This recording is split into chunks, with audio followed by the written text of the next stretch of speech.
Anak, di ako makapaniwalang may pinapatayo na tayong bahay. Nay, deserve natin to. Ang tagal niyo din to pinaghirapan. Ma'am, saan ko po ilalagay itong mga semento? Doon na lang sa gilid, kuya. Sige po, ma'am. Excited na ako matapos tong bahay natin, anak. Saan dito? Hoy, huwag ka pupunta dyan! Grabe nangyari sa kanya. Naman siya. Ba't ang daming tao? Engineer, anong meron? Ma'am, yung isa sa mga trabahador namin, nakuryente tapos natabunan ng semento. Ayun, namatay. Ha? Paano nangyari yun? May nag-utos ata sa kanya na ilagay yung semento sa gilid. Madami live wire dun eh. Ay. Ang problema, ma'am, kung tatanggalin pa namin yung katawan niya sa ilalim ng semento, baka hindi agad matapos tong bahay niyo. Hindi pwedeng hindi matapos agad tong bahay na to. Di bale, babayaran ko na lang yung pamilya nung namatay. Nay, sigurado ka ba? Sige po, ma'am. Sige na, ituloy niyo na yan. Congrats po, ma'am. Natapos din yung bahay niyo. Ang ganda, di ba? Wow, ang ganda. Maraming salamat, engineer. Una na po ako, ma'am. Anak, tara pasok na tayo. Wow, ang ganda ng loob. Nay, hindi talaga ako mapakali na may bangkay dito sa ilalim ng bahay natin. Huwag kang okay, anak. Kasalanan niya naman kung bakit siya namatay eh. Ay, matutulog na lang ako sa bago kong bahay. Wow, ang ganda ng kwarto ko. Ano yun? Kasalanan mo kung bakit ako namatay. Nay! Na-invite ako sa isang special event. Gagala na naman ako dito. Aba, saan ka na naman pupuntang bata ka, ha? Hindi ka talaga napipirme sa bahay, no? Nay, payagan mo na ako. Maraming artista doon, tas marami ding pagkain. O sige, pagdala mo ako ng pasalubong ha. Tsaka pa-shoutout mo ako sa mga artista doon. Yes, magre-ready na ako, Nay ha. Oh, nauna pa kayo sa akin, be. Outfit check. This is my outfit. Actually, the theme is Purple Business Extravaganza. Basta purple, wear something purple. Let's go! I'm so excited guys kasi balita ako may mga artista daw doon. So, I'll see you guys on the venue. So nakadating na tayo sa venue at invited tayo sa launching ng Pinoy Drop Ball ng Bingo Plus. Pagdating pa lang namin, pinatry na sa amin agad yung Pinoy Drop Ball. So ayun na nga, tinaya ko lahat ng token ko. So ayan guys, hinulog ko na yung 3 bola. Sobrang familiar ng laro na to kasi nakikita ko to sa mga perya dati. Charan! O diba, nanalo agad tayo ng 2. Sobrang useful ng mga napalalunan ko guys. At pumasok na kami sa mismong venue at sobrang ganda guys. At ito yung mga isi-serve na pagkain sa amin guys. Grabe, ang sarap talaga ng mga sinerve nila at ngayon lang ako nakatikim ng mga ganyan be.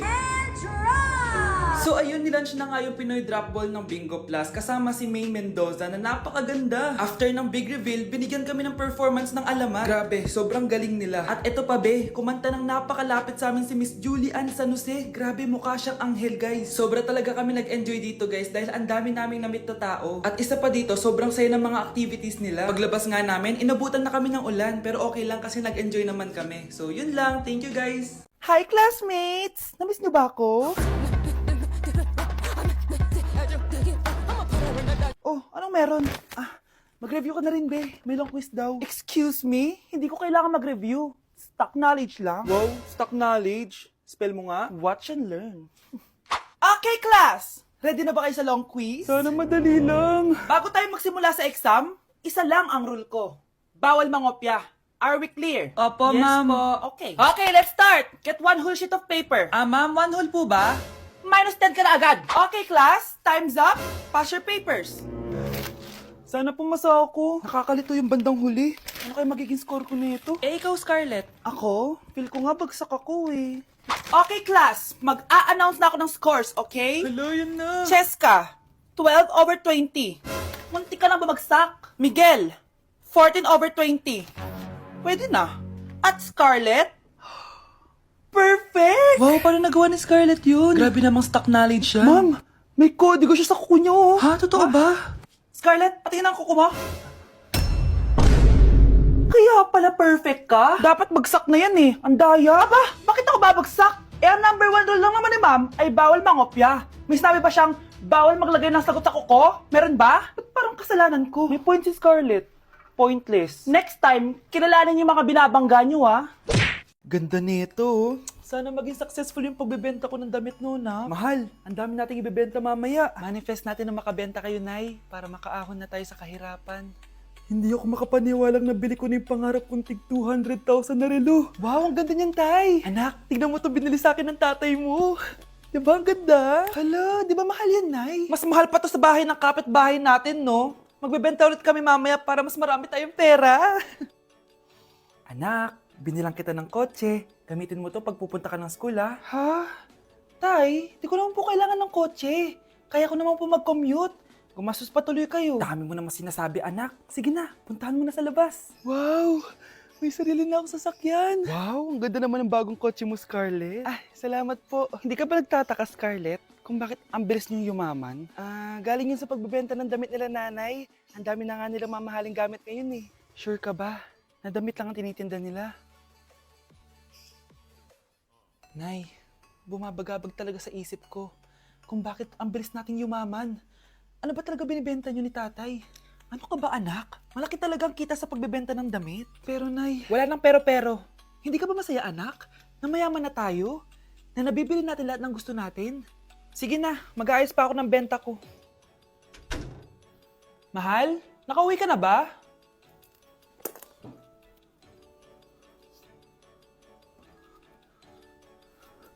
Ano ba talagang laman nito? Nagbebenta sila ng laman loob ng tao. Wow, sobrang ganda, mahal. Buti naman nagustuhan mo, mahal. Nga pala, kinuha ko na yung laman loob ng kapitbahay natin. Si Rosa? Malaking pera na naman to. Mahal, hindi dapat malaman ni Scarlett to, ha? Ano yun? Nasaan yung ledger? Nandito lang yung kanina. Ba't mo winala yung ledger, mahal? Nandun lahat ng mga sikreto natin. Sinong tao dyan? Happy birthday, anak! Anong wish mo sa birthday mo? Ang wish ko, sana magka-tablet na ako para makapaglaro na ako ng Roblox. O sige, pag natulog ka, pagkagising mo, may tablet ka na. Talaga, Nay? Matutulog na ako. Excited na ako. Totoo nga! May tablet na ako! Happy birthday, anak! Ang bilis mo naman lumaki. Teenager ka na agad. Anong wish mo sa birthday mo? Hindi na ako mag-wish ng mga bagay, Nay. Ang wish ko lang, sana maging happy family tayo palagi. O sige, matulog ka, ha? Pagkagising mo, matutupad yung wish mo. Opo, Nay. Nay? Nay? Nay? Ba't walang tao dito? Kuya? Ate? Teka, si Kyle ba yun? Lumabas ba sila, nanay? Nay! Kyle? Anong ginagawa mo dito sa labas? Hinahanap ko po sila, nanay. Oh, Kyle! Nandiyan ka lang pala. Balik ka na doon sa bahay. Naghihintay na si nanay. Talaga, ate? Yay! Tita, sama na kayo. Sige, tara. Kyle! Nay! Happy family na ba tayo? Oo naman, anak. Yay! Scarlett? Anong nangyari sa kanya? Patay na si nanay, pati yung dalawa naming kapatid. Namatay sila nung birthday niya. Kaya tuwing magbe-birthday siya, sila yung hinahanap niya. Grabe pala yung trauma. Anak, malapit na tayo magsama. Talaga, Nay? Sobrang miss ka na namin, Kyle. Excited na kami, Kyle. Excited na rin ako, mga ate, kuya. Ate, makakasama ko na sila, nanay. Matutupad na yung birthday wish ko. Kyle, kain ka na dito. Celebrate natin yung birthday mo. Kyle, kain na. Sino ba batang yun? Kyle! Kyle! Huwag niyo ko ikulong! Hindi ako scammer! Itigil niyo na yan! Hindi si nanay ang scammer. Pero nasa bahay na to, ang totoong scammer. Hoy bata, huwag kang mangialam. Wala ka namang ebidensya. Pero nay, alam kong hindi ko yung scammer. Tara na, sumama ka na sa akin. Mga anak, aayusin ko to, ha? Babalik din ako, okay? Kung sino man sa inyo yung totoong scammer, umamin na kayo! Nakulong si nanay, di ba? Ate, walang may gustong makulong si nanay. Tsaka bakit kami lang tatlo sinisisi mo? Eh baka ikaw talaga yung totoong scammer. Imbes na magsisihan tayo, magtulungan na lang tayo para kay nanay. Malalaman ko rin ang totoo. Delivery po. Gabi na, may nagde-deliver pa. Kuya, kaninong parcel yan? Kay Susan po ulit. Ha? Paano nangyari yun? Eh, nasa kulungan na si nanay. Aba ma'am, hindi ko po alam. Taga-deliver lang po ako eh. Sige na po. Oh, nasa gitna yung kalaban ha? Hoy, ayusin mo na itong mga damit mo. Ilagay mo muna dyan sa kama. Okay na! Paano naman ito laman ng parcel na to? Nakakainis, talo na naman. Ano ba to? Ba't nandito to? Ito ba yung galing sa scam?